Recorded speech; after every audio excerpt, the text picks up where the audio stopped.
അല്ലാഹുവിന്റെ വിശുദ്ധമായ ഖുർആൻ സൂറത്തുൽ ഖസസിലൂടെ ഫറോവയുടെ അഹങ്കാരത്തിന്റെ ശൈലിയെ പഠിപ്പിക്കുകയാണ്. ഇന്ന ഫിർഔന അലാ ഫിൽ അർള്, താനാണ് ഏറ്റവും വലിയവൻ, തന്നേക്കാൾ വലിയവനായി, സീനിയറായി, നേതാവായി, ലീഡറായി, രാജാവായി ഇനി ആരുമില്ല.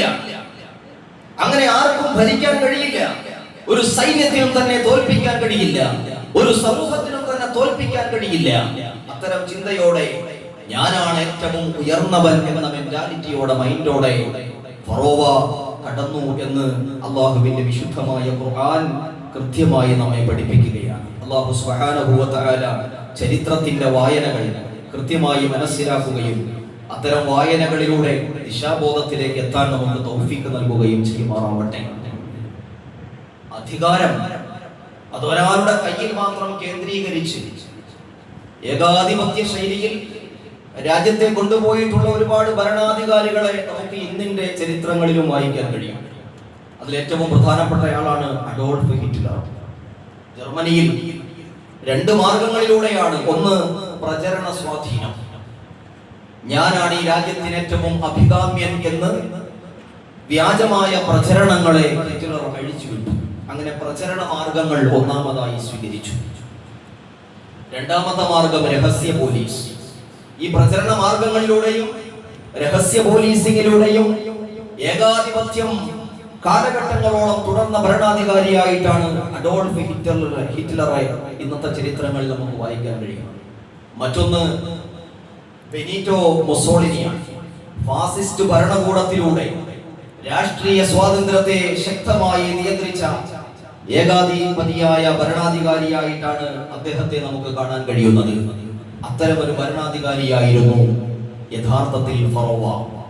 ഇന്നത്തെ ആധുനിക ഫാസിസ്റ്റുകളുമൊക്കെ നമ്മുടെ രാജ്യത്ത് നടത്തുന്ന ആ ധ്രുവീകരണങ്ങളും യജ്ഞങ്ങളും രഹസ്യ പോലീസിംഗുമെല്ലാം കൈമുതലാക്കി വെച്ചിട്ടുകൊണ്ടാണ് അന്നത്തെ കാലഘട്ടത്തിലെ ഫറോവ ആ രാജ്യത്തെ സ്വതന്ത്രമായി നിയന്ത്രിച്ചിരുന്നത് എന്ന് പരിശുദ്ധമായ ഖുർആൻ പറയുകയാണ്. ഇന്ന ഫിർഔന അലാ ഫിൽ അർള്. ഇത് ഏതെങ്കിലും ചരിത്ര പുസ്തകങ്ങളുടെ വായനയല്ല, മറിച്ച് അല്ലാഹുവിന്റെ വിശുദ്ധമായ ഖുർആൻ പറയുകയാണ്.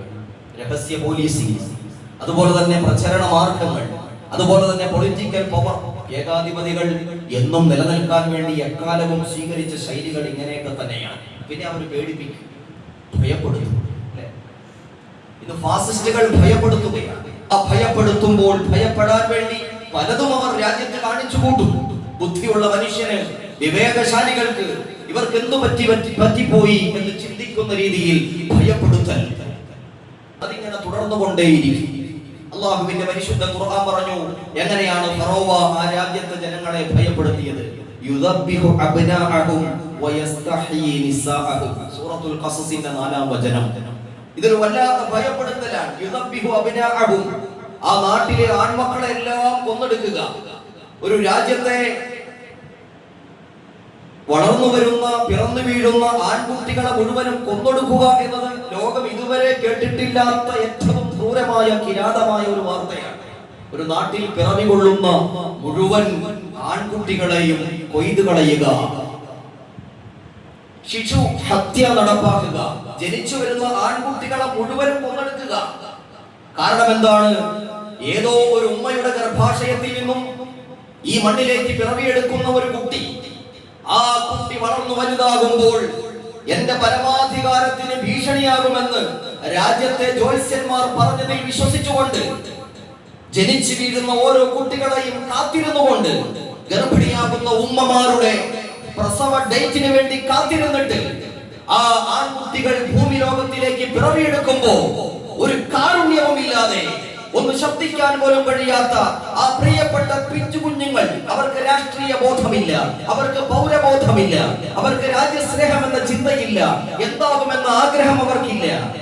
നിർമ്മലമായ മനസ്സുമായിട്ട് പിറന്നു വീഴുന്ന പിഞ്ചു പൈതങ്ങൾ അവർ ആൺകുട്ടികളായി പോയി എന്നതിന്റെ പേരിൽ തന്റെ അധികാരത്തിന്റെ കസേരയിൽ ഇതിലേതെങ്കിലും ഒരു ബാലൻ നാളത്തിന്റെ കാലഘട്ടത്തിൽ കയറിയിരിക്കുമോ എന്ന് പേടിച്ചിട്ട് ആൺകുട്ടികളെ മുഴുവനും കൊന്നുകളയുന്ന കിരാതമായ നരഹത്യ, ആൺ ശിശു നരഹത്യ ലോകത്ത് നടപ്പാക്കിയ, ലോകം കണ്ട ഏറ്റവും വലിയ ഗുണ്ടയുടെ പേരാണ് ഭീകരവാദിയുടെ പേരാണ് യഥാർത്ഥത്തിൽ ഫറോവ, ഫിറഔൻ എന്ന് നമ്മൾ മനസ്സിലാക്കണം. ഫറോവയുടെ ചരിത്രം പരിശുദ്ധമായ ഖുർആൻ എത്രയോ ഇടങ്ങളിൽ പറയുന്നുണ്ട്. പ്രബോധനത്തിന്റെ ദൗത്യവുമായി മഹാനായ മൂസാ നബി അലൈഹിസ്സലാത്തു വസ്സലാം ഫറോവയുടെ നാട്ടിലേക്ക് വന്നു. ആ നാട്ടിൽ തന്നെയാണ് ജനിച്ചതും.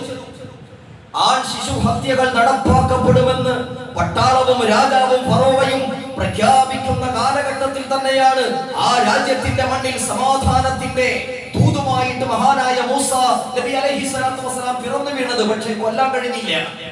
എല്ലാ കുഞ്ഞുമക്കളും കൊന്നൊടുക്കപ്പെടുമ്പോ നൈലിന്റെ നദീതീരങ്ങളിലൂടെ, നൈലിന്റെ വെള്ളത്തിലൂടെ ചോരകൾ ആ ചോരച്ചാലുകളായിട്ട്, വെള്ളം ചോരച്ചാലുകളായിട്ട് ഒഴുകിപ്പോകുമ്പോ കുഞ്ഞുമക്കളുടെ ശരീരങ്ങൾ ഏറ്റുവാങ്ങിക്കൊണ്ട് വിങ്ങിപ്പൊട്ടിക്കൊണ്ട് നൈൽ നദി സാബൂതം ഒഴുകിപ്പോകുന്ന ഒരു കാലഘട്ടത്തിൽ, ആ കാലഘട്ടത്തിൽ തന്നെയാണ് ഫറോവയുടെ പ്രതിരോധത്തിന്റെ നായകനായി മഹാനായ മൂസാ നബി അലൈഹിസ്സലാത്തു വസ്സലാമിനെ അല്ലാഹു സുബ്ഹാനഹു വ തആല കൊണ്ട് നടന്നത്.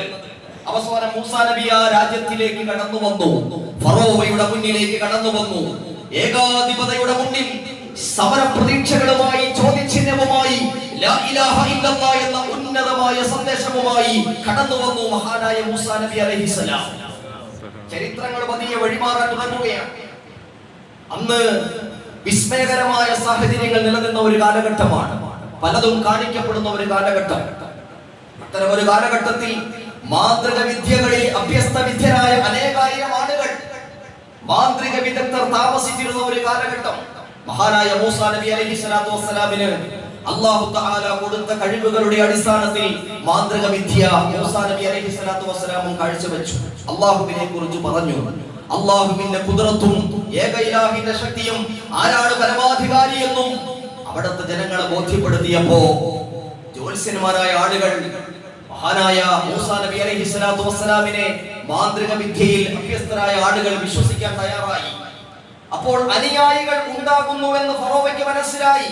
താൻ വലിയ പ്രതിരോധങ്ങൾ ഏർപ്പെടുത്തിയപ്പോഴും ആ പ്രതിരോധത്തിന്റെ മണ്ണിൽ നിന്ന് മൂസ എന്ന പ്രവാചകനെയും ഏക ഇലാഹിനെയും വിശ്വസിക്കുന്ന ഒരു സമൂഹം വളർന്നു വരുന്നു എന്ന് മനസ്സിലാക്കിയപ്പോൾ അവിടെയും ഇന്നത്തെ ഫാസിസ്റ്റുകൾ നയം നടപ്പാക്കുന്നത് പോലെ പിന്നെയും ഭീഷണിയാ.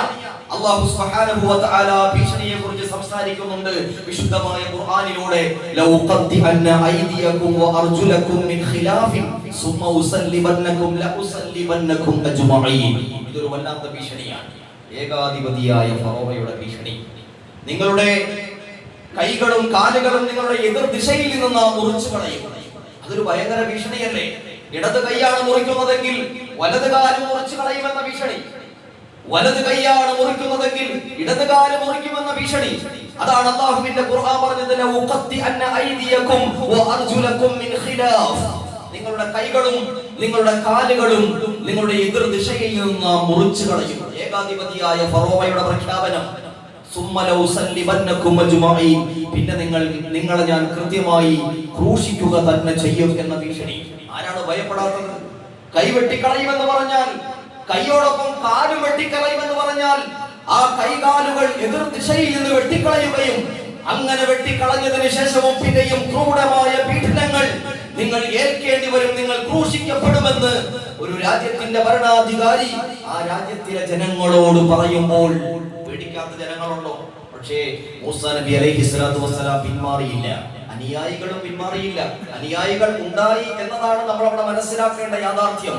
പരാജയപ്പെട്ടു പോകുമെന്ന് വിശ്വസിക്കുന്ന ഏതൊരു സമൂഹവും ഉയർത്തെഴുന്നേറ്റ് വരും എന്നുള്ള അസന്നിഗ്ധമായ പ്രഖ്യാപനത്തെ ഖുർആനിന്റെ ഈ വായനയ്ക്കിനിടയിൽ ഉടനീളം പ്രിയപ്പെട്ടവരെ നമുക്ക് വായിക്കാൻ കഴിയും. അവസാനം മാന്ത്രിക വിദ്യയുടെ ലോകമാണല്ലോ അന്നത്തെ കാലഘട്ടം. ആ രാജ്യം മാന്ത്രിക വിദ്യയിൽ വളരെ വിദഗ്ധമായ പാരമ്പര്യം മൂസാ നബി അലൈഹിസ്സലാത്തു വസ്സലാം കാഴ്ചവെച്ചു. മാന്ത്രിക വിദ്യയിലുള്ള ആളുകൾ തന്നെ മൂസാ നബിയുടെ അനുയായികളായി മാറുന്ന ഒരു കാഴ്ച കാണുമ്പോ അവിടെയും ഇടപെടുകയാണ് ഫറോവ. ഒരു വ്യാജ പ്രചരണം. എന്താണ് വ്യാജ പ്രചരണം? ഇന്ന ഹാദാ ലസാഹിറുൻ അലീം യുരീദു അൻ യുഖ്രിജകും മിൻ അർളികും ബിസിഹ്രിഹി. ഇവൻ വിദഗ്ധനായ ഒരു മാന്ത്രിക വിദ്യക്കാരനാണ് കേട്ടോ. ഫറോവ മൂസാ നബി അലൈഹിസ്സലാത്തു വസ്സലാമിനെ കുറിച്ച് പറയുകയാണ്, ഇവൻ വിദഗ്ധനായ ഒരു മാന്ത്രികനാണ്. എന്താണ് ഇവന്റെ മാന്ത്രികതയുടെ ലക്ഷ്യം? യുരീദു അൻ യുഖ്രിജകും മിൻ അർളികും ബിസിഹ്രിഹി. ഇവൻ ഈ മാന്ത്രിക വിദ്യകളൊക്കെ കാണിച്ച് നിങ്ങളെ കൈകളിൽ എടുത്തിട്ട് അവസാനം ഈ മാന്ത്രിക വിദ്യകളൊക്കെ കാട്ടി ഇവിടെ ഒരു സമൂഹത്തെ അവർ ഉണ്ടാക്കിയെടുത്തിട്ട് നിങ്ങളെ മുഴുവനും നിങ്ങൾ ജന്മം കൊണ്ട ഈ നാട്ടിൽ നിന്നും പുറത്താക്കും കേട്ടോ, രാജ്യത്ത് നിന്ന് നിങ്ങളെ പുറത്താക്കും എന്ന് പറഞ്ഞിട്ട് അവിടുത്തെ ജനങ്ങളെ പീഡിപ്പിക്കുകയാണ്. ചില അധികാരികൾ അങ്ങനെയാണ് പീഡിപ്പിക്കുന്നത്. പൗരത്വത്തിന്റെ ബില്ല് പാസ്സാക്കപ്പെട്ടു, അല്ലെങ്കിൽ പൗരത്വത്തിന്റെ പ്രശ്നങ്ങൾ വരുമ്പോ ഇവിടുത്തെ ജനങ്ങളൊക്കെ പേടിച്ചു അല്ലേ? മറ്റു സംസ്ഥാനത്തിലെ തൊഴിലാളികളൊക്കെ ആ സമയമായപ്പോ പേടിച്ചു തന്നെ അവരുടെ എല്ലാ സംസ്ഥാനങ്ങളിലേക്ക് ഓടിപ്പോയി. എന്താ കാരണം? രാജ്യത്ത് നിന്ന് പുറത്താക്കപ്പെടുമെന്ന് പറയുമ്പോൾ പേടിക്കാത്ത മനുഷ്യരുണ്ടോ?